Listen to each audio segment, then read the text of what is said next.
Hello అండి. మనం సంవత్సరం బారుకి నిలవ ఉండే పండు మిరపకాయల పచ్చడి ఎలా చేసుకోవాలో చూద్దామండి. ముందుగా దీనికి కావాల్సిన వస్తువులు చింతపండు, పండు మిరపకాయలు, మామిడల్లం అండి.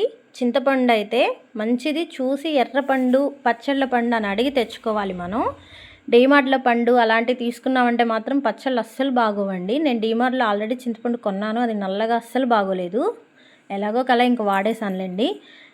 దీనికి ఏంటంటే మనకు కొలతలు ఇప్పుడు పండు మిరపకాయలు కట్ అంటే 3 కేజీలండి. ఈ రోజుల్లో వాళ్ళకి కట్టు ఇవన్నీ తెలియదు.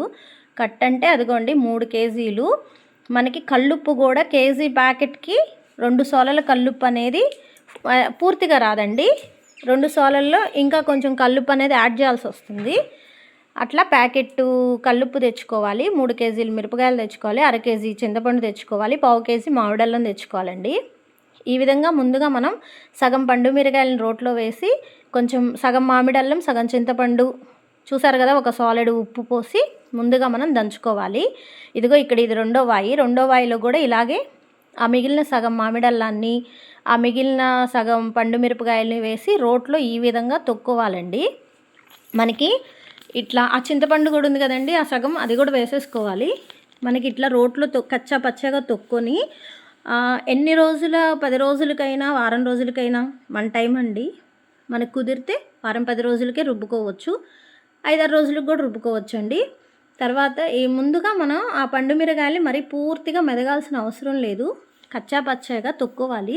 మేమైతే ఇక్కడ ఇలాగే రోట్లో తొక్కే పెట్టుకుంటామండి.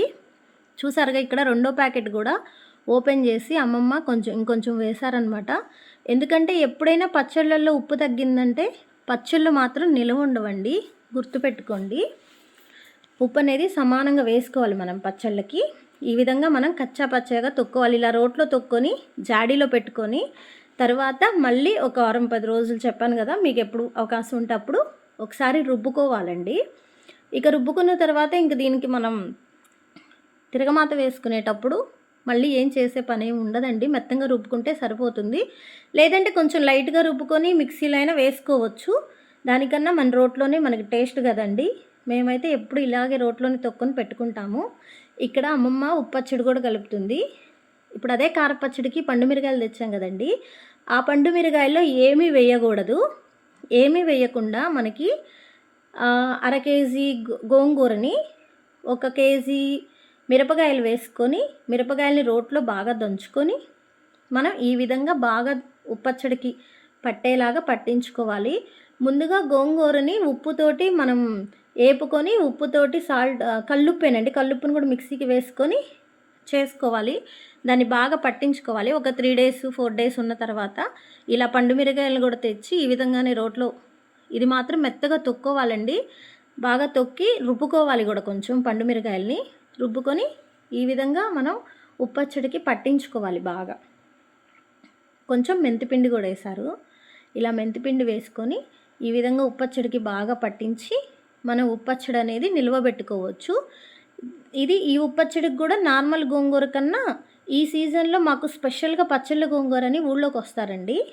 మాకు ఆ గోంగూర తీసుకుంటాము. అది కూడా మనం ఒక కట్టు, ఇందాక చెప్పా కదా, కట్ అంటే 3 కేజీలు. 3 కేజీల గోంగూరకే 1/2 కేజీ అట్లా వస్తుందండి. 3/4 కేజీ వస్తుంది. మరీ ఎక్కువ కాయ అది పోతే అది 1/2 కేజీ అయిద్దండి, ఎక్కువ అవ్వదు గోంగూర. ఈ విధంగా ఈ కొలతలు పాటించి మీరు కూడా నిల్వ పచ్చడి పెట్టండి. Thanks for watching.